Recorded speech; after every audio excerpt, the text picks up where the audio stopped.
Yo, what's up? We're back for another week of predictions, and this week it's UFC Atlantic City. We're coming off a pretty badass card. I mean, that main event was one of the best fights I've ever seen. I mean, you always get that when you see Justin Gaethje, right? But I'm actually going to be making another video, with the breakdown of that card or post-fight review of that card later on today. So be on the lookout for that. So I'm not really going to be talking about that in this card, but we went 8-6 on that card, and we did fairly well. I feel like we got some underdogs. We lost some underdogs, but it was a great night of fights, and overall pretty fun night to watch. Either way. So we're gonna be moving on to UFC Atlantic City, and the first fight is Katie Nakamura against Tony Martin in a pretty under the radar good fight. Kei Taro is just one of these guys that you could just never count him out, man. Whenever you think that he's losing in a fight, he's all the way out. He always just seems to find a way to come back, and pretty underrated in my opinion. This fight's going to be Tony Martin's first fight at 170, but I think Tony Martin's a pretty big guy. He has a good frame for the division, so definitely I don't think he's going to be out-muscled here or anything by Kei Taro. I think it's going to be, if anything, it's going to be Tony Martin out-muscling Kei Taro, but I don't think that's going to happen either. But because Kei Taro is an extremely strong grappler, you could just tell when he gets a hold of people that he's very strong. But he has a decent striking game. He's a southpaw, lower output, but he does a good job of, parrying, hand fighting, slowly moving backwards, but staying in range to counter. And he likes to counter with that short right hook or a left straight. He uses a left straight to the body kick or a left straight to head kick combination as well. He isn't the fastest striker, but he's very accurate, picks his shots well, doesn't throw a lot of output, doesn't put himself in positions to be, tagged with the counter. And pretty good chin, wears shots very well, sticks to his game plan. He hurt Alex Morono with some left kicks to the body, and he was quite effective with his kicks in that fight. He has a very effective takedown game. He's physically strong with his body locks, good timing, drives through, takes you down. Great job keeping a hold of you. Once he gets that body lock, he seems like he has a very strong grip. Kind of just chaining takedowns together. He'll work to the back. Somehow trip you, slam you to the mat. He also has a pretty good double or single. If you can't get the body lock, he likes to switch it against the cage. Does a pretty good job of that. And very hard to shake off. It's like once he gets a hold of you, he's very hard to shake off. You're really going to have to work to get out of his grasp. And he's just very relentless with those takedown attempts.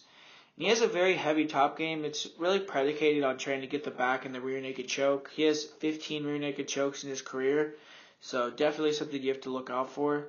He wasn't really able to hold down Alex Morono in their fight, but he was 2 for 2 on his attempts in round 3. So definitely, something to look out for. Kei Taro's wrestling. He likes to walk you down, pressure more in the later rounds, especially if you're fading. And really tries to throw a lot of straight punches, try to steal the decision. He has some comeback finish victories as well. Came back, defeated Li Jingliang. Also came back to defeat Kyle Noak in 2 fights that he was losing. He lost close decisions to pretty formidable opponents. And, he lost a close decision to Elizeu Zaleski dos Santos. And, that was a pretty good fight. It was down pretty much like the last 2 minutes, and dos Santos won it with the slam. And Tom Breeze as well was a pretty competitive fight. He won a round in that fight and, had a pretty good showing. And then his last fight was a close decision win against another guy that hold pretty in high regard as in Alex Morono. So Kei Taro is definitely a wily veteran, over 40 fights, great heart, great cardio, and he's a tough out, man. He has fought some good competition in his UFC return, and this is no different. He's going to be fighting Tony Martin, who, is a pretty solid prospect at 155 pounds, and now he's moving up to 170. He has pretty great physical gifts, but kind of had a mixed bag of results in the UFC so far, going 4-4. He's coming off a pretty close loss against OAM, in which, he had a pretty good performance. He almost finished in the 3rd round, but just was a little flat in that fight on the feet. But a loss here really would signify, in my opinion, the end of Tony Martin being viewed as maybe a potential top 10 guy. I think with the loss here, he'll kind of cement himself as a lower tier to a mid-card guy. But, he's a pretty athletic, long guy and has a good jab, nice long punches. He's faster, more athletic in this fight. He is a bit stationary on the feet, a little bit flat-footed, and he's there to hit in the pocket. He'll try to land a left hook, right straight combination. Lands decent leg kicks, has decent power on his right straight. but he doesn't have big knockout power. He just has kind of like enough power to pop you, make you feel he's there. Has a solid jab. He really gets comfortable throwing counters in the pocket if he gets confidence. He'll start to walk you down, have his hands low, start talking to you. And really has confidence in his chin. He'll plant his feet in the center, eat shots to give his own. And he can get tagged and hurt. He got tagged and hurt against Alex White. But has a pretty good wrestling game. He reverted to that in that fight. Does a good job getting double underhooks, body locks, strong double leg takedowns, especially against the cage. He has 8 submissions. He definitely has a good Kimura. He always looks for it. He got that Kimura in a UFC fight, I think against Fabricio Camoes, if I'm remembering correctly, but it was against a jiu-jitsu black belt. And, he also has that submission as well against Felipe Oliveira, who as well, is decent on the ground. And, Nakamura is not as good off of his back. He is on top, and he isn't as fast in the pocket as Tony Martin. But this is an interesting fight because Tony Martin does have good takedown defense, but he can be taken down and he can be clipped. And Keitaro's an opportunist. You don't want to give him a chance to finish the fight. And I'm going to say that Tony Martin's able to control the range, land a couple takedowns, stay safe in top position, and take a decision here. But this is a fight, in my opinion, that Nakamura could easily be losing, the whole time or just be a step behind and then come back to win, man, because Tony Martin, in my opinion, leaves a few openings for him to exploit in terms of, I'll see him sometimes get a little bit lazy. Sometimes he gets a little bit too confident, and he just leaves a little bit of openings where a guy like Nakamura, who's just so wily, such a veteran, such a guy that's just very opportunistic, could potentially take advantage of. But like I said, I'm going to go with the overall better athlete, probably the cleaner striker in Tony Martin. I'm going to say he wins a decision here in his welterweight debut. And coming up next, we have Merab Dvalishvili against Ricky Simon. And, this is a pretty interesting fight. If you guys haven't seen Ricky Simon fight, he's really a good fighter. But Merab Dvalishvili is a guy coming out of the Cerro Longo gym in New York. He made his UFC debut. He lost a really controversial decision of Frankie Saenz, which I watched it again, and I just have no idea how he lost that fight. I mean, Frankie Saenz is doing a pretty good job of getting back up from takedowns, but, 80% of that fight was him just defending takedowns and stuff. So I just can't see how they could have given him that fight, but they did. But, Merab has a bit of an open, wild striking style. Doesn't have the fastest hands. It comes very wide with his punches.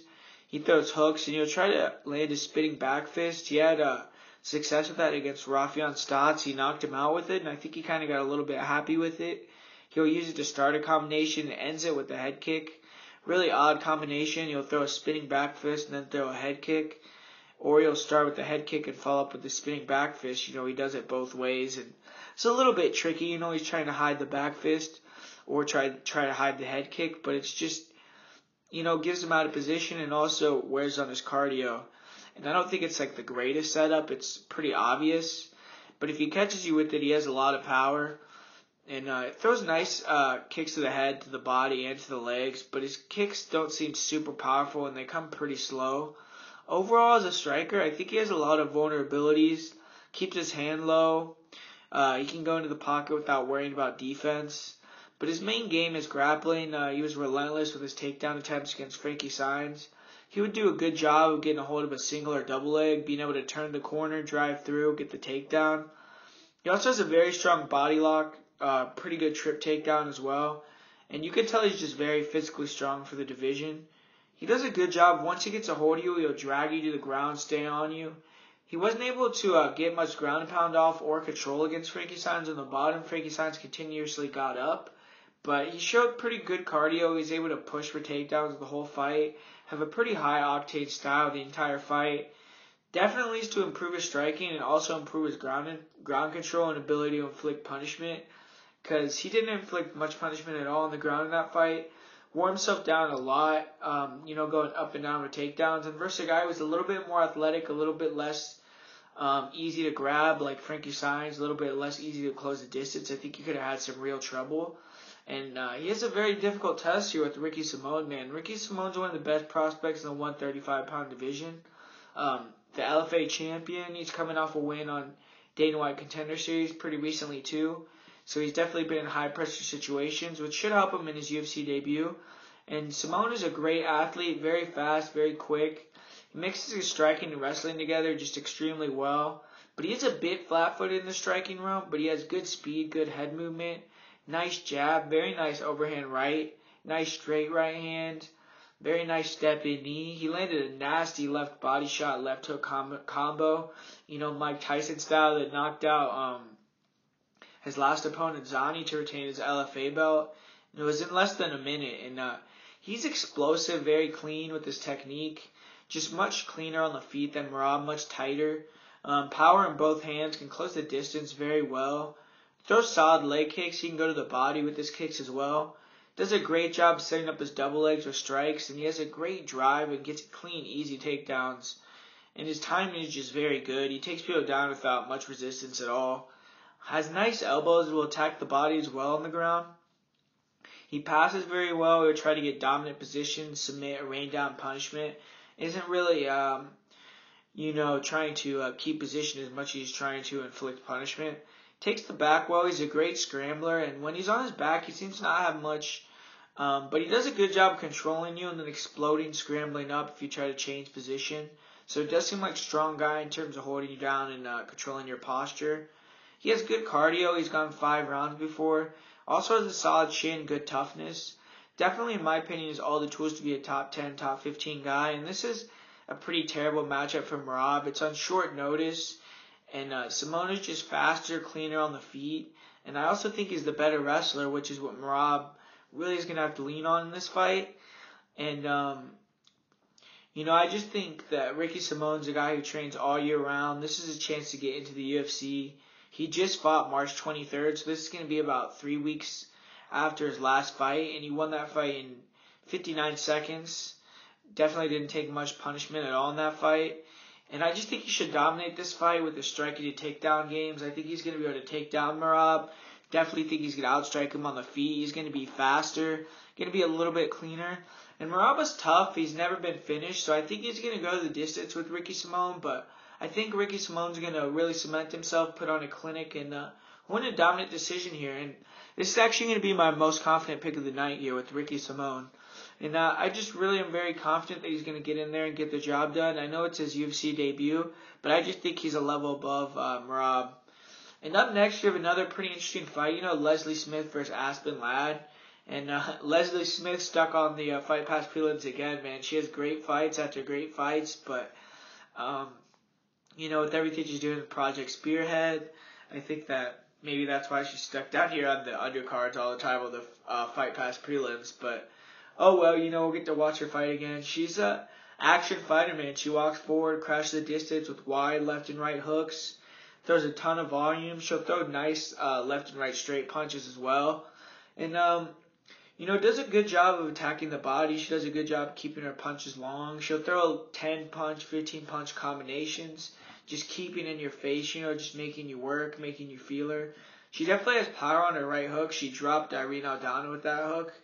Throws a nice kick to the body and to the head, although they don't have the greatest power, it seems like, in her kicks. She will throw her jab out there. She has okay head movement, but she walks forward and she's just there to hit, man.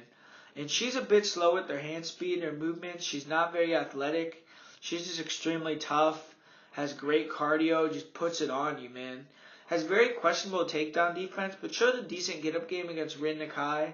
And her best attribute is just walking forward, keeping the volume and pressure, just wearing you down. She has a great gas tank. She does not get tired.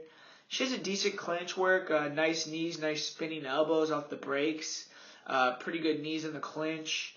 No problem throwing down, tremendous heart, tremendous chin. She definitely has problems with straight punches, and she ducks her head trying to reach sometimes to get into striking range. She does not go for offensive wrestling. She hasn't had one takedown in 7 UFC fights.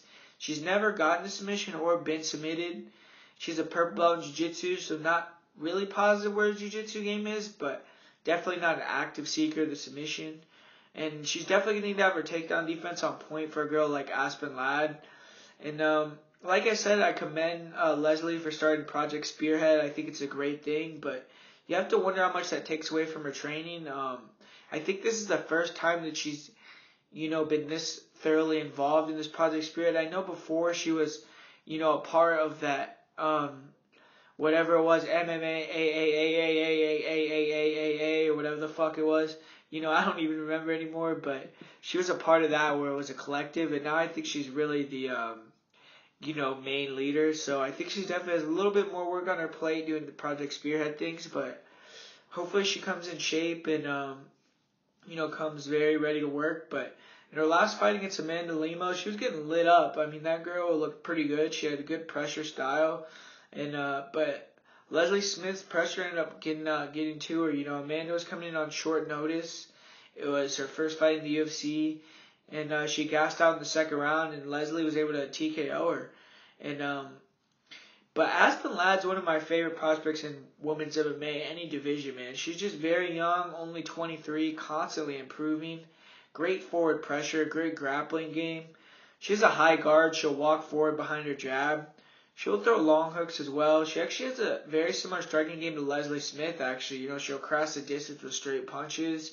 She'll throw the same front kick to the body. She doesn't do as good a job of landing long combinations or at attacking the body. But she's a stronger grappler for sure. She likes to strike into the clinch, take you down, smash you from top position. Very physically strong in the clinch, even though in her last fight against Lena Landsberg, it seemed like she was a little bit out-muscled in the clinch, which I was a little bit surprised. But in a lot of her fights, you see her get double underhooks and, be able to take people down. But she definitely lost the first round against Lena Landberg because she was controlled against the cage. But she had a great double leg in round 2, and once she got on top, the fight was over. She had a great job getting to the side control and then, pushing the knee through, getting him out, and staying very tight the whole time. She has a very tight top game where she's just very heavy, very hard to get off you. And she'll posture up unloaded punches and elbows. In her last fight, she pounded out Lena Landsberg probably within, 30, 45 seconds of taking her down. She started screaming on the ground and pound, which I think is the reason why the ref might have stopped it a little bit early. But, she's extremely calm in the cage. She has great cardio, a great chin. She has, a similar but less refined striking game to Leslie Smith, like I said, but I think she's going to be able to withstand Smith's forward pressure. I think she's more athletic, and I think she's going to be able to push Smith back as well. And the major difference is the grappling. At one point, Ladd will get a takedown, get on top, and if she doesn't finish the fight, I think she'll land some pretty big damage. But I'm going to say Aspen Ladd gets a third-round TKO via ground and pound. And this is a fight that I'm pretty confident in as well. I'm a big fan of Aspen Ladd. I think she's going to do big things in the UFC. And up next, we have Corey Anderson versus Patrick Cummins. Another fight that, I'm pretty confident in. I'm pretty confident in a lot of these fights. Everyone knows what you're going to get from Patrick Cummins. You're going to get a guy that's going to walk forward, have pretty terrible striking, have enough striking where it's just basically he has enough power to maybe catch you, maybe rock you, but keeps his chin right up in the air, gets tagged with huge bombs, gets dropped in almost all of his fights, but has a great chin, great heart, gets cut up, gets bruised up, but just fights through it and eventually works, gets that takedown. And once he gets that takedown, man, he starts to maul guys. You could just see that he's just, very physically strong, just a freak in terms of the grappling a little bit. You could see him just dominate Kyle Kingsbury. He was throwing him around like a rag doll, man. That's a big guy. And definitely has great double legs, has great entries into the body lock where he gets takedowns.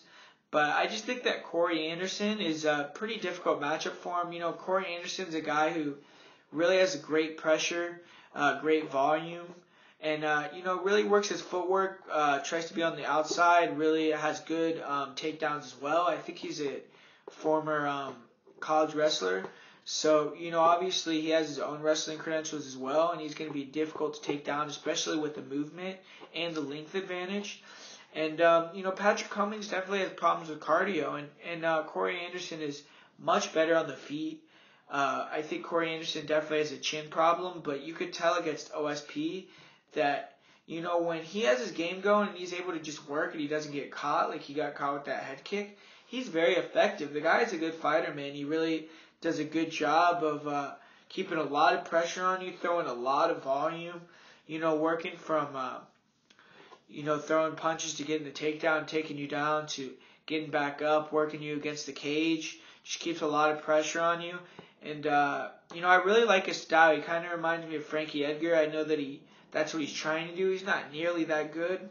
But, he definitely is pretty solid, and I think he's just that next level above Patrick Cummings. I think that he's going to be able to keep the distance. He's much longer than Patrick Cummings. He's going to be able to, land shots from the outside, defend the takedown attempts, and then when Patrick Cummings starts to get a little bit tired, when he starts to get a little bit desperate with his entries, things like that, I think Corey Anderson can really start putting it to him and finish it, man, because you see Patrick Cummings gets very hurt as well, but a lot of the opponents that he fights get tired. Jan Vellante got tired trying to finish him.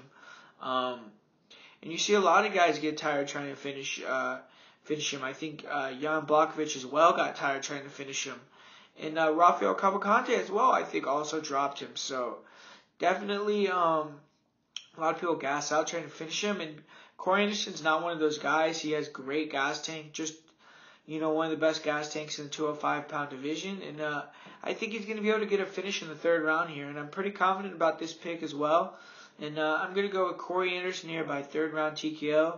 And I'm going to say it's against the cage. He catches him, drops him, and finishes him with ground and pound here. Or it's a standing TKO. I could also see that because Patrick Cummings is an extremely tough guy. But up next we have a pretty interesting fight with Ciar Bahadurzadeh against Luan Chagas.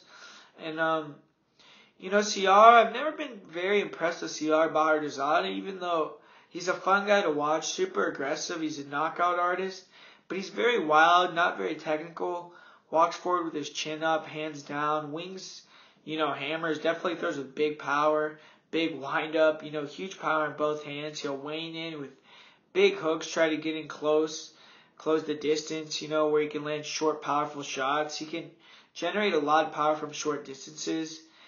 Goes through some nasty uppercuts in the clinch that he really rocked people with.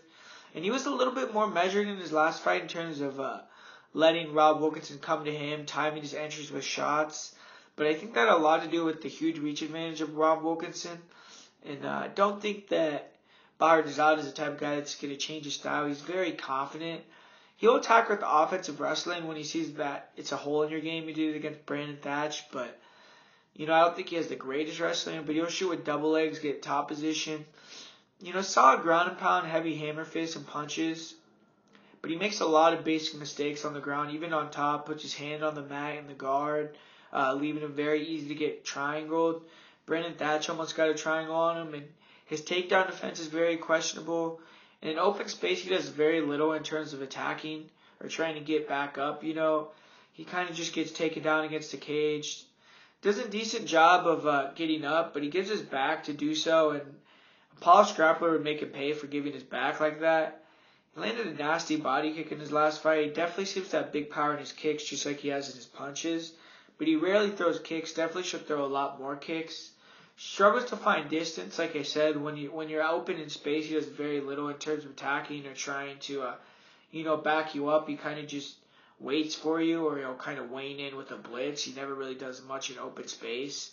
And he struggles to, throw his hooks in the distance or his uppercuts because he doesn't have many straight punches and he doesn't have the biggest reach. But people seem to really respect his power. They look hesitant to engage with him.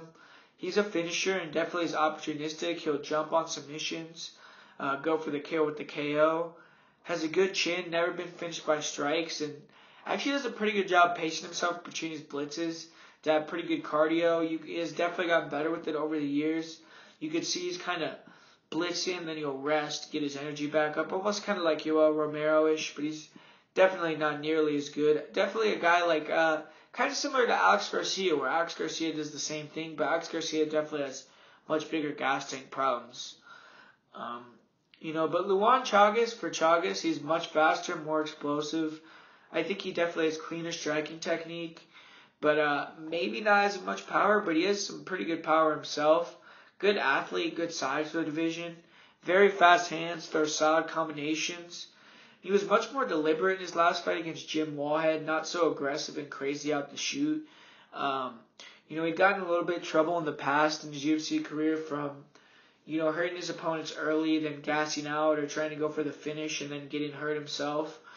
He had Sergio Moraes, pretty hurt early, gassed out, got a draw in that fight. Had a very wild fight with Eric Silva, in which they both did a great job, but he was getting a little bit wild, throwing spinning techniques, kicking techniques without setting him up. He was getting tagged, and sometimes he seems a little bit lackadaisical in the cage. Can definitely get clipped and hurt. And, but against Eric Silva, you could also show the good parts about him. Very fast, explosive with that left hand, very flash blitz entry. He'll switch stances while he strikes and has power from both sides. Good kicks, nice leg kicks, good kicks to the body. He'll go to the head as well. Good parrying and footwork. Gives his opponents a lot harder target to hit. Tries to change stances a lot, give you different looks. He'll explode with long punch combinations. In his last fight, he looked extremely calm, extremely comfortable. He was making reads. He wasn't brawling like he used to. He denied all the takedowns of Wallhead pretty easily, and he's just a very good athlete. Has much more tools than Barboza. I think he's better at wrestling, and I think he's better at in jiu-jitsu on the ground as well. And as a striker, I think he's much cleaner. I think he's much better. And the only thing that I'm worried about is him just going back to brawling. If he stays in the pocket with Barboza, there's definitely a chance for him to get knocked out. But if he uses his footwork, his front kicks, his leg kicks, fast punching combinations, he should be able to dominate this fight, man. He's throwing good counters off the jab of Wallhead with the check left hook. Definitely has big power. He'll go for the kill if he thinks he hurts you as well. This is going to be a barn burner. But I think Chagas is young. He's improving. He had way better cardio in his last fight. I think he's going to frustrate Barboza early. He's going to pepper him with jabs, with leg kicks. Start to get CR to overreact, to overextend, trying to get in the pocket or shoot from too far out. If he shoots him too far out, I think he's getting submitted on the ground. And if he overextends, I think Chagas is going to knock him out. But either way, I'm going to say Chagas uses the first round to frustrate, feel out CR, and then finishes him in that second round. And I'm going to go with Luan Chagas in that one. Then up next, we have the flyweights here. It's Magomed Bibulatov fighting Yuta Sasaki. And, this is an interesting fight. Both guys are pretty under the radar here at 125, but pretty fun fighters to watch. Magomed Bibulatov was undefeated. He was handed his first loss against John Moraga in his last fight. We saw John Moraga get the business done against Wilson Hayes. Props to him over the weekend. But, Bibulatov's guy, that's from the Akhmat fight team, so definitely those guys take it a little bit more seriously, if you know anything about that. But now he trains over here with Mark Henry in the USA, so definitely they're trying to give him a pretty good look. He's one of their best athletes. He's very athletic, throws a huge variety of strikes, has a solid jab that he pulls out there, great uppercut, better kicks than punches in my opinion though. He uses great footwork, great movement, sets up his kicks such as touching the legs, faking, feigning, switching stances, throws very unorthodox strikes, very good front leg, very similar front leg to Wonderboy Thompson. Plethora of spinning kicks, he throws spinning kicks to the head, to the body, very fluid and tricky with them. Uses spinning kicks to hide his spinning back fist that he throws very well as well. Very fast, very athletic, hard to hit, good power. Very good offensive wrestler, has very good drive on his double legs. He'll drive you to the cage, then take you down. Pretty good job of grabbing a single, and you could tell that has great grappling strength, really controls the leg when he gets a hold of it. Really hard to limp leg out of anything that he does. He has good elbows from the full guard, and definitely content to hold you down from that full guard, land elbows. He'll go body head from there. Really nice ground and pound, really hard elbows, has great cardio, doesn't seem to really get tired. Very nice knees on the break if you get up, and in the clinch, very nice knees. He had a very massive slam against Gino Lauza. And this is a tough fight for Sasaki in my opinion. He's outgunned on the feet. I don't think he can get close to taking down Bibulatov, but Sasaki does have good long-range striking, extremely tall for the division. Nice front kicks to the body, solid jab, nice knees, fast hands, solid straight punches. He'll land a jab, left straight combination. He's still a bit wild and open on the feet, keeps his right hand low, can be clipped with overhand punches. He'll talk shit, try to goad you into a war. Has a good chin for sure. That's why he's always trying to get you to, hit him so he can get you back, man. And doesn't have the biggest power, but he'll attack high with head kicks. Try to take you out the head kick. He can shoot from too far out at times, and really stick his head low. And I think that he kind of gets frustrated on the feet when you don't give him a barn burner, and he tries to take it to the ground a little bit nonchalantly, a little bit from too far out at times. But, he has a decent takedowns in the body lock. He's tall. He's relentless at times with his attempts. Loves to try to take the back standing or on the ground. He's always trying to find that back. Really good ground control. He'll attack with rear naked chokes. Good but not great takedown defense. He'll attack with kimuras to get back to his feet. Good scrambling. And he can be too willing to grapple at time with better grapplers. He did that against Jussier Formiga. I don't think he has the best fighting IQ, but he does have good cardio, good chin, but he just doesn't have big power. I think Bibulatov will be too explosive, too athletic. He'll be able to land double legs. He'll be able to land his overhands on his blitz entries all night. And I just think that he needs to worry about not getting submitted, maybe not jumping into a strike, but this is definitely Bibulatov's fight to lose. I think that he's the much better fighter here. I think that Sasaki, like I said, just sometimes keeps his right hand low. He's going to get hit with the overhand right. But I'm going to say it's going to be a decision, but I think that it's going to be pretty dominant here. I don't think Bibulatov's going to have too much trouble with Sasaki. But up next, you have Ryan Laflare against Alex Garcia. And Ryan Laflare is a pretty interesting guy at 170 pounds. He's big and long for the division. Uses his reach well, throws nice snap front kicks to the body, nice round kicks to the body, attacks to the inside leg and to the outside leg as well with his kicks.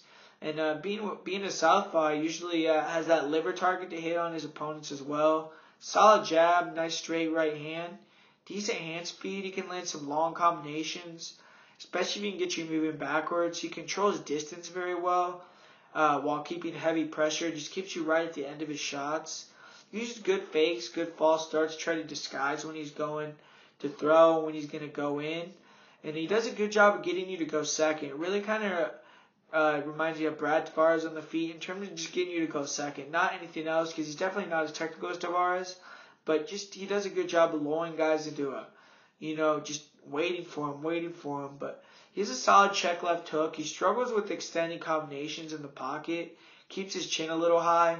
And he can get hurt with punches. He was rocked by Mike Pierce.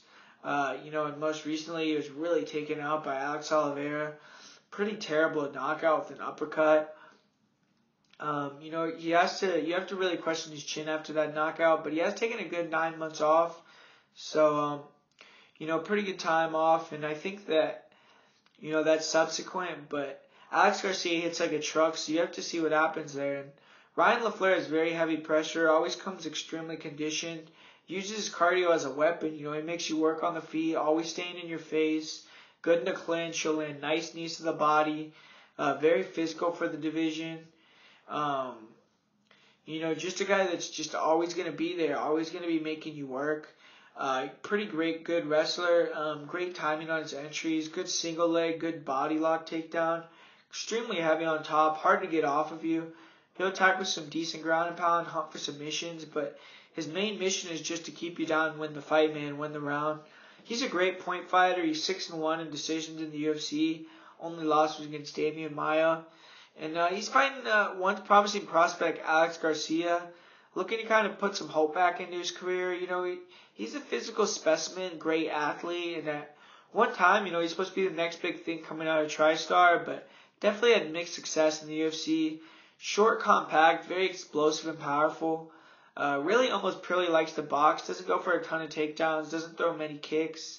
He likes to either crash a distance, try to land powerful hooks or overhand punches, or sit back, wait, not throw much. I think he does that in order to try to not gas out, because we've seen him have gas tank issues in the past. But it doesn't really work. He still gasses out even with that style. He has big power. He'll try to follow up after he hurts you. He'll go for the finish, or he can finish you with one shot. Did that against Mike Pyle. But everyone knows Mike Pyle was, 41 years old, at the very tail end of it. But he used his grappling in his last fight, was able to take down, submit, dangerous striker and Muslim Salikov. I feel like he's a bit predictable. Needs to get better at blending his striking together and his grappling.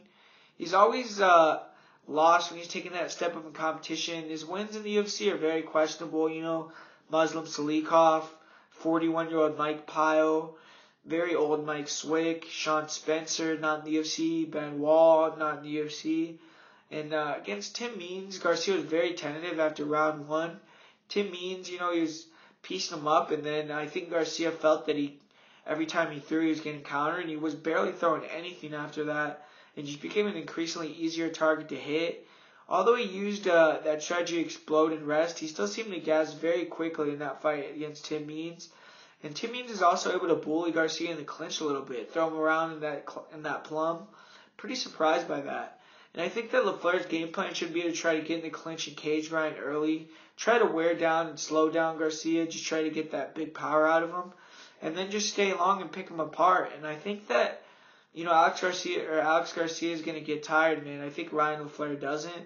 I think Ryan Laflare is more technical on the feet. I think that he has better long-range striking, and I think that he just has to avoid that big knockout punch, has to, get Garcia in that clinch early, make him work, and just make him quit, man, because you've seen Garcia definitely doesn't like to get pushed in there. So I'm going to go with Ryan Laflare by decision in that one, and I think that he's going to get it done pretty convincingly.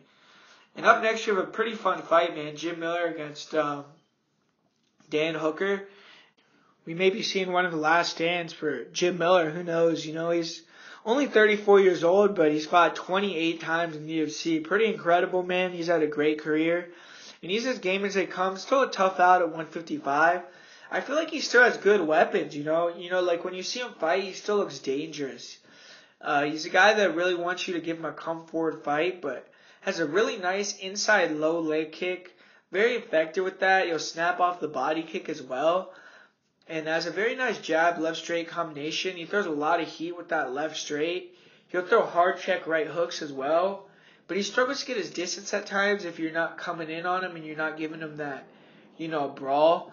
And therefore he doesn't throw as much offense. Like I said, he likes to create brawls, be in there, has no problem biting down on the mouthpiece, throwing down. He uses some solid fakes and face to try to draw you out on your shots, counter with the hard left straight or the right hook. Great timing on his double leg. He'll explode right through, get in top position. Still fairly quick in the scrambles. Does a great job of taking the back, having good control. He seems to really slow down after the first round now, though, man. He told his corner after round 2 in his last fight against Trinaldo that he was done, and that's just not a great thing to see. That seems like mentally breaking, and something in the past that Jim Miller would just never do, in my opinion. Jim Miller used to be, unflappable, and now he's telling his corner that he's done in between rounds. Really is tough to see that, but he's still very durable, very good chin. He could catch a submission on you if you sleep on him, but he's definitely aging. This will be a very telling fight to see how much Jim Miller really has lost.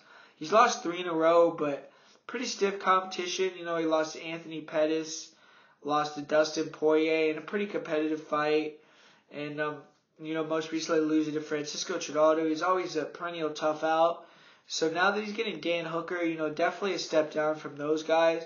We're going to see just how truly he's fallen, or if he's still there a little bit. But Dan Hooker is a tall, lanky guy. Since being a lightweight, he's 2-0 with 2 finishes.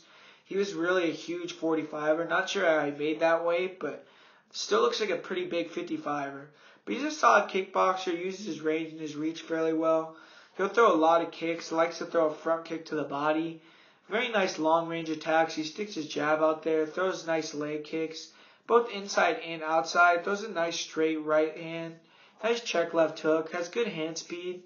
He can strike going backwards and forwards. Has really made a concerted effort to try to stay long, not to brawl like he likes to do sometimes. He does not move his head as well as I'd like to see, and sometimes he leans back with his hands low and get hit clean with straights and long hooks. He'll change the speed and power of his jab, making it hard to time. He's a bit of a one-and-done striker, doesn't chain a whole lot of combinations together. Does a good job using his leg kicks to disguise his high kicks. He can land some sneaky head kicks on people.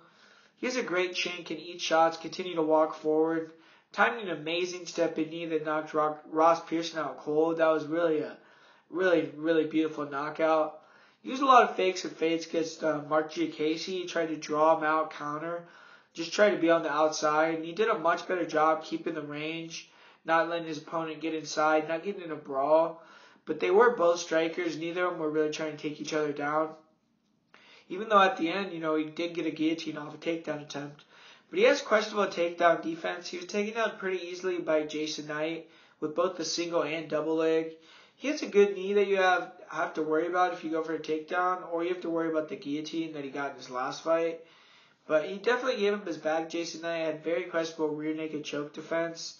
He wasn't fighting the hands right away, and he was almost getting caught a couple times. He was just taking too long to react.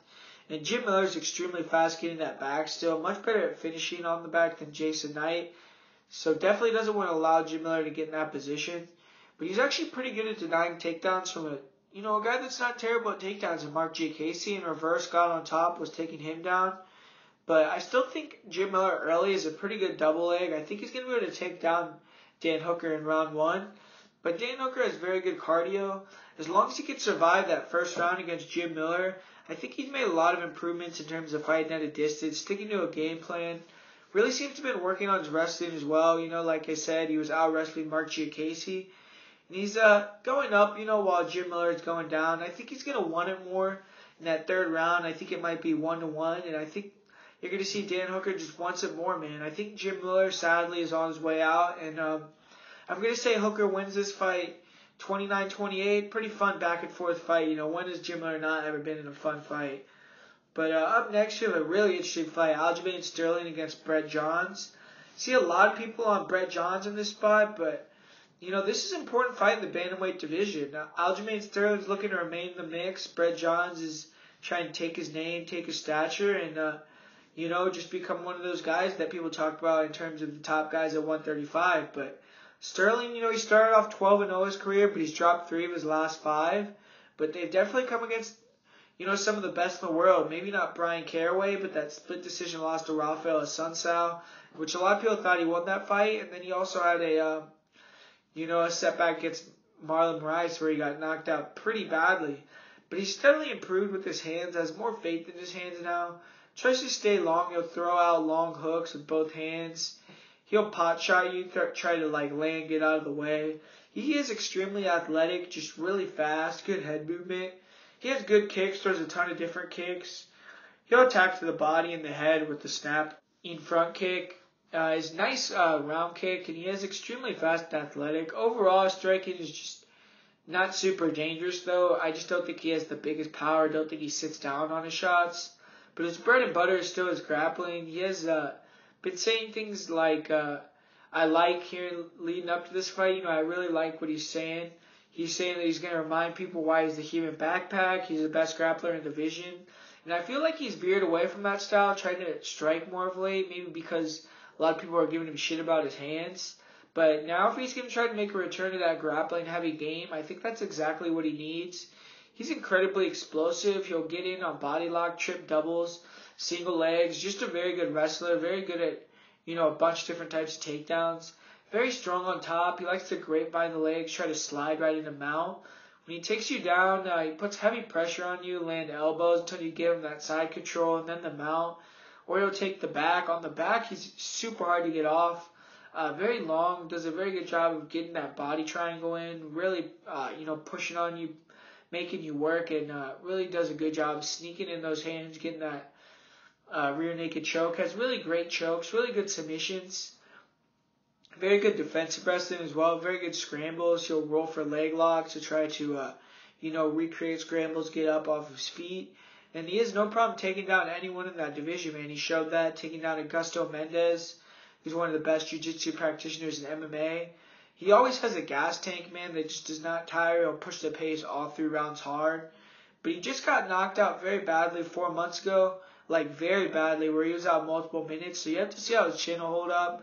But that was his first knockout. Hopefully he can negate that with his grappling heavy game plan here. He changed levels into a knee against Moraes, who was out for, like I said, several minutes. And, he did show a little bit off his back. He attacked with the triangle in that fight, but he really didn't get to get started in that fight. But Brett Johns is a grappler as well. He's a bit slow on the feet. Definitely not the athlete that Aljo is. Bit plodding, walk forward, take some shots to give some shots. He throws some nice leg kicks, sits down as punches when he throws. Throws with power. Does a good job of setting up his double legs with punching combinations. Throw a lot of one kick and done combinations. He'll throw some wild kicks like spinning heel kicks without setting them up. I think just to have some, maybe create some, diversion. Think that they're going to be in danger on the feet, close the distance, try to take him down. His double leg is very strong, has really solid top control.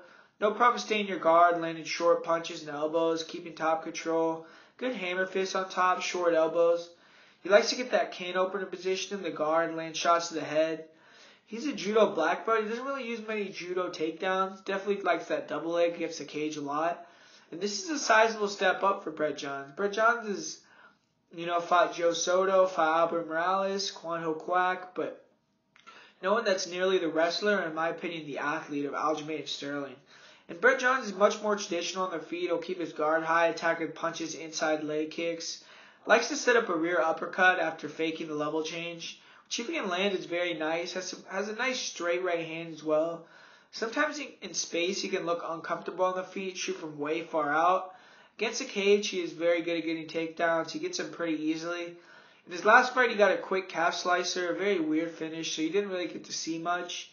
And I just think this is a good matchup for Aljamain Sterling, man. I really do. Even though Brett Johns is a 15-0, he doesn't have big knockout power, only 2 TKOs in his career, and he's primarily a grappler. And I think Aljo is just a great grappler, a great wrestler, extremely athletic, and someone that I think is going to be able to out-grapple Brett Johns here. And I think on the feet, he's athletic enough to where he's going to be the one, controlling the engagements, being able to dodge John strikes, go for takedowns. And I think that Brett Johns is going to be a little bit too willing to engage in those scrambles, engage in that grappling.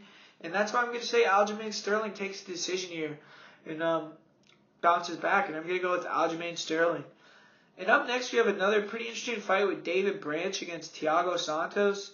This is a fight where, we're going to see which guy's going to move up and which guy's going to get taken out of that top 5-ish type position here at 185. Because 185 is pretty wide open, man. And a lot of people are retiring. A lot of people are moving up in the division. Luke Rockhold, Michael Bisping, Lyoto Machida, Vitor Belfort. Just a lot of things are opening up in that division. And, so one of these guys could slide right back in. Even though David Branch just had that loss to Rockhold, he's still a formidable guy. And Thiago Santos, I guess they're trying to turn him into kind of like a wrestler killer in this division. He's taking out Gerald Mearshart. He's taking out Jack Hermanson. And now they have him fighting the even more respected wrestler in David Branch. And Thiago Santos has just been on a tear recently, man. 9 TKOs since 2014. 4 TKOs in a row. And all of his last 7 fights, none of them have seen the judges' scorecards. All big finishes.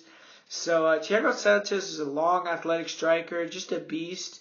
His left leg is just one of the most dangerous legs in MMA. Brutal leg kicks, brutal body kicks. Really likes that left body kick, left high kick. He'll throw spinning heel kicks, throw jumping roundhouse kicks. Really can get wild with his strikes. Really nice front kick to the head, front kick to the body. And he can get some straight punch blitzes in and just, really show some massive explosion. Like when he finished Jack Hermanson with that straight punch combination, it was probably about 10 punch combination. Both hands straight punches, just took him out right at the end of the round. It was just incredible. Great power in his hands and his legs. He'll walk you down, just throw heat. He's gotten much more technical, less dependent on one straight combinations, putting things together more. He has been dropped by some guys, maybe showing he's a little bit chinny, got dropped by Jack Marshman. And, so definitely might be a little bit chinny there. Got TKO'd by Gegard Mousasi. But he's improving that solid cardio, improving takedowns. And does a whole lot of damage with elbows when you go for takedowns on him. Great get-up game. He'll unload with punches. In his last fight against Anthony Smith, he was extremely wild right away, really going for the finish. He was so wild that he was, falling a little bit on his kicks and even got mounted off of it. He was able to reverse position, get in top on the guard, but he can't do that against David Branch. He can't be getting that wild where he's falling, getting mounted, because David Branch is much better grappler than Anthony Smith. He's a Renzo Gracie black belt, 7 submissions. So he definitely makes Santos pay. Branch is a much more deliberate fighter, likes to fight at a slower pace, has good boxing, keeps his guard high, shoots out his jab, looks for that right hook, right straight. Doesn't throw many combinations though, he's just very long, uses his jab to keep his own range. He can walk into straight punches when he's jabbing head first, because he closes that distance without moving his head. He will throw inside leg kicks, very nice body kicks, has a sneaky takedowns where he'll kind of fake overhand, try to come in and trip his opponents. Very similar to Rose Namajunas. He has good timing on his double legs, good control against the cage with his double underhooks. He can get hit with the uppercuts, ducking in. Definitely has good cardio. He's gone 5 rounds in WSOF before. He definitely will need to maintain the pace in this fight, just keep it at a deliberate pace that he wants. If he has any chance of winning this fight, he can't find that frenetic pace that Thiago Santos wants. I don't think he's the athlete to be able to contend in that type of, firefight. But against Luke Rockhold, he's throwing much better combinations, being a little bit more aggressive, closing that distance. And he's a game planner. I think in this fight he's going to try to cage grind, grapple heavy game plan, try to stymie Santos' outside game with his kicks. But he just isn't nearly the athlete that Thiago Santos is, and much less explosive. I think he'll be able to dominate portions of this fight with his grappling. I think that he's going to maybe be able to win the first round, maybe win a few exchanges on the feet as well with just technical boxing. But eventually I just think Thiago Santos is going to overwhelm him with the combination and, just drop him and finish him in. I'm going to go with Thiago Santos by second round TKO. And I think that that's still an interesting fight, though, just because Thiago Santos sometimes can get a little bit wild, put himself in bad positions, and David Branch is someone that can capitalize on that. But after losing to Luke Rockhold, he's 36 years old. He had a lot of swag, a lot of confidence, after, winning that many fights in a row, being double champion over there at WSOF. Coming off a loss now, a very close fight against Krzysztof Jotko. You have to wonder where his heart is, where his head is at this point, because does he still think he can contend with the top guys at 185 or not, man? Because if he doesn't, then it could be a very dangerous night for him. But up next, we have a fight between a pretty promising prospect at heavyweight, Justin Willis, and he's fighting against Chase Sherman. Chase Sherman, I don't really know. I don't really have much to say about Chase Sherman. I don't think he's the greatest fighter. But Justin Willis is a very good prospect out of AKA. Has a lot of physical tools to become a force in this heavyweight division. He's 265 pounds, but he's quick and athletic for his size. Still very raw and developing. This is only his 8th pro fight. But he has great bodies to work with at AKA. Works with Daniel Cormier. Works with Luke Rockhold. And he has a great mindset. He says he wants to be the best of all time. Loads of confidence. But on the feet, he's still pretty raw. But he has good hand speed, good hand fighting game. He'll throw a straight left hand down the pipe, very fast and clean with it. He'll throw a jab, has a nice check left hook at times. Good movement. He's a big guy, so when he lands with big power.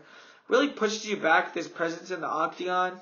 He has nice leg kicks, but he doesn't throw as many kicks as you'd think you would want him to. He has great timing on his body lock takedowns. And when he gets you down, he does a good job of trying to get wrist control, trap your arms, start throwing heavy ground and pound. Very big and heavy on top and hard to get up from under him. Does a great job catching kicks, coming back with punches. He showed a good tie clinch, good knees against Alan Crowder. He threw a nice overhand left in that fight that rocked Crowder several times, eventually KOing him with that same left hook. He has very nice, very nice left hand, huge power in it. Good cardio for a heavyweight. In his first fight, he's barely breathing in the corner in between rounds. Seems like maybe he struggles with guys who throw long combinations, 3-4 shots, because he's there to hit and he keeps his hands low in the pocket. Overall, he's continuing to improve every time out. He's a great personality, and I think he might be a big star in the UFC in the future. But Chase Sherman is a striker. He has some exciting scraps in the UFC. He's coming off getting KO'd in the first round against Shamil Abdurakhimov.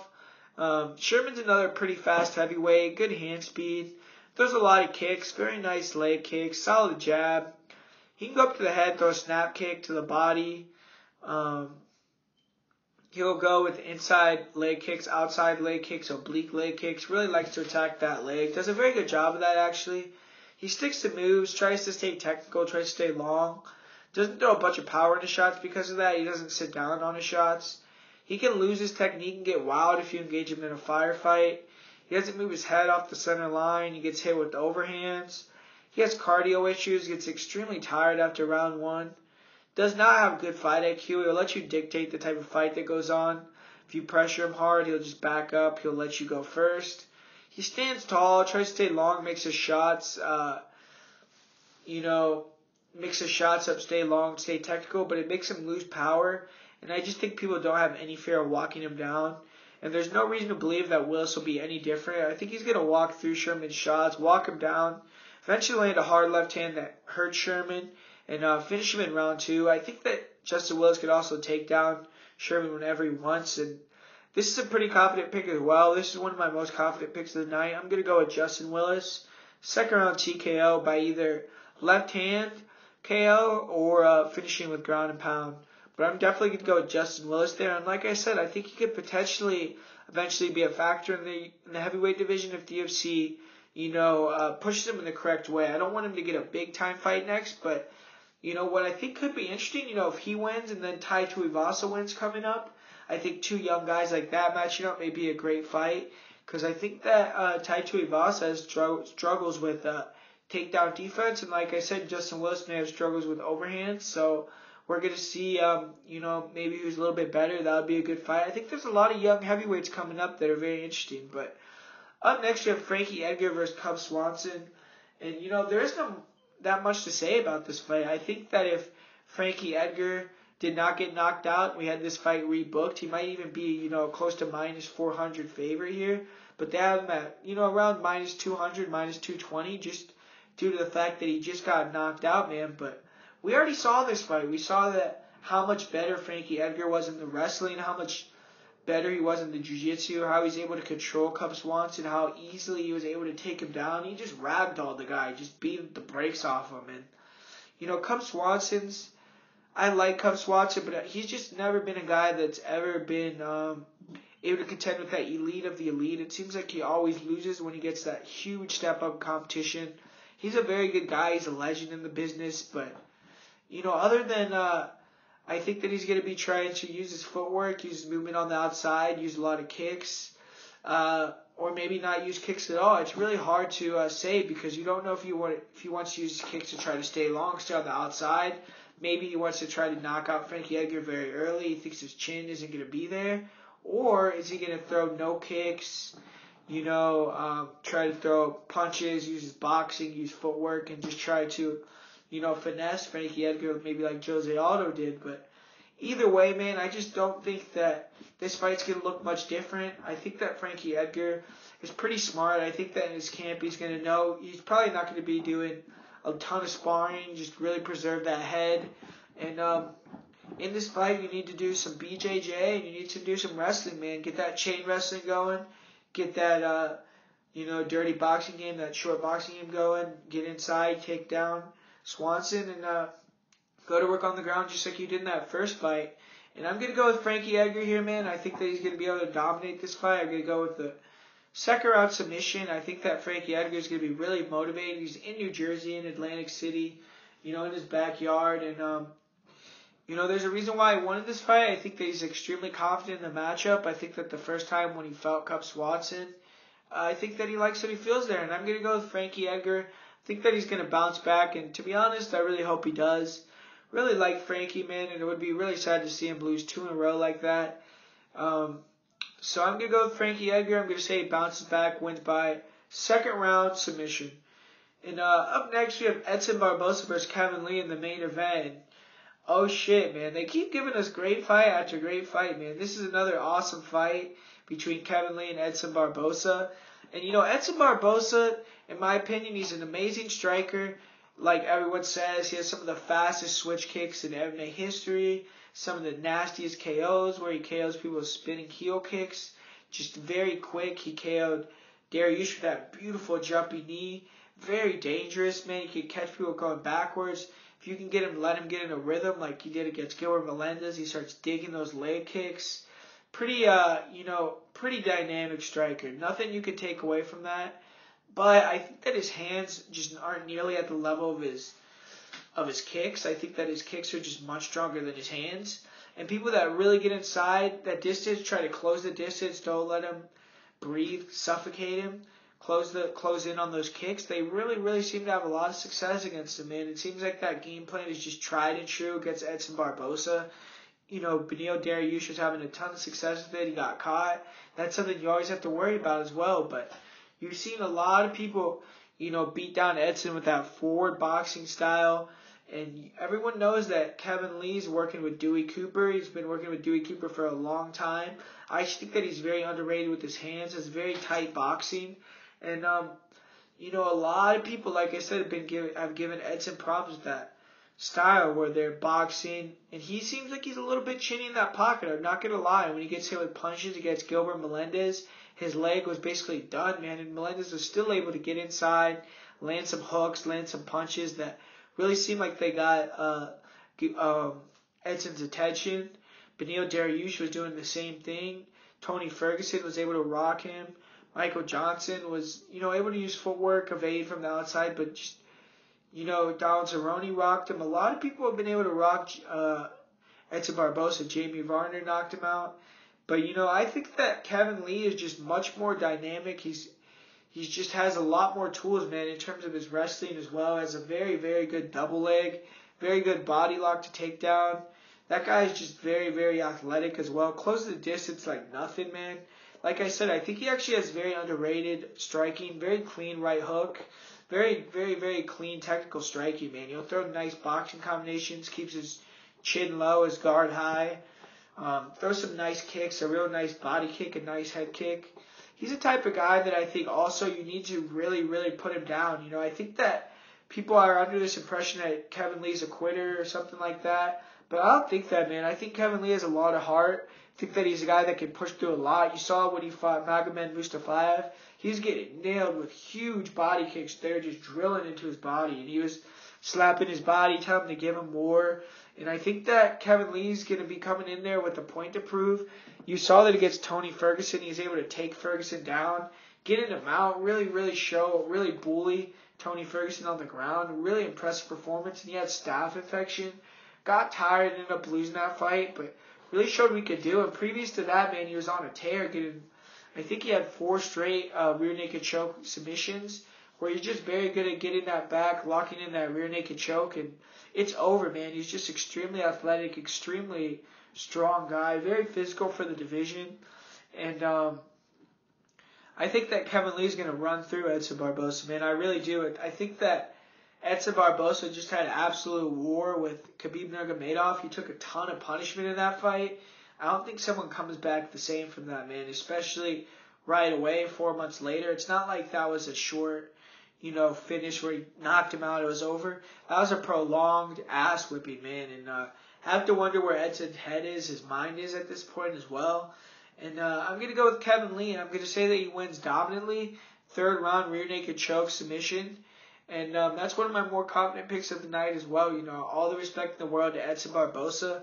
Fights the best in the world, man. He fights the best in the world. You can't take anything away from Edson Barboza in terms of that. Always fighting great matchups. He has fought almost all the best guys, of his era. Like, if you really, really think about all the guys that Edson Barboza's fought, you go back and think about it. He fought Cowboy Cerrone, fought Michael Johnson, Tony Ferguson, Anthony Pettis, Gilbert Melendez, Khabib. Now he's fighting Kevin Lee. He fought Beneil Dariush. He's fought Evan Dunham. He's fighting so many guys. He never takes an easy fight. And much respect to Edson Barboza. The guy's an absolute animal. But I think it's Kevin Lee's time, man. And I think Kevin Lee's one of the best fighters in the world. I think that he's one of the best fighters in the 155-pound division. And I'm going to go with Kevin Lee. He's the more younger and dynamic guy. And for the parlay of the week, guys, I think what a pretty good parlay would be Corey Anderson and Justin Willis. I think that would be a very, very safe parlay to go with. And if you want to go with, an underdog parlay, the lines haven't came out yet. But potentially I feel like Aljamain Sterling may be a underdog. And he might be a good underdog pick as well. I think that Aspen Ladd. Who knows what she's going to open up as, but I think she might be a good pick as well for an underdog. I really like Aspen Ladd, man. I think she's a very good fighter. Tony Martin versus Katie Nakamura is a fight I would stay away from, in my opinion. Ricky Simone against Merab Dvalishvili. That's another pick that I'm very confident in. Ricky Simone, that was my most confident pick of the week. And, I'm not sure what the line will open up there, but if you get a good line there, I would definitely take a look at Ricky Simone. And Luan Chagas as well, I think he definitely has a pretty solid chance of victory. Bibulatov has a solid chance of victory. Laflare. I think there's a lot of, a lot of good matchups here and a lot of fights that, you could win some money on. I think Thiago Santos is a pretty safe bet as well. Well, not safe bet, but I think that he could win. I think there's a lot of, pretty solid guys that you could go with here. And hope you guys enjoyed the breakdown. Gonna be put it down in the comment section if you guys want me to do a breakdown for the main card for Bellator next week. I know it's Frank Mir against Fedor, so if I have enough people that want me to do that video for the Bellator for the main card, I'll do that for you guys as well. Just let me know what you guys want. And also, I believe on either Friday, let's say Friday, let's shoot for Friday, Saturday, I'm sorry. Let's shoot for Saturday, maybe around, 10 a.m. West Coast time. I'm going to try to do a live chat, maybe talk about the fights a little bit with you guys before the fight starts. So if you guys want to join me for that, that would be cool as well. But, subscribe for more. We're going to keep it going with these predictions, and see you guys soon.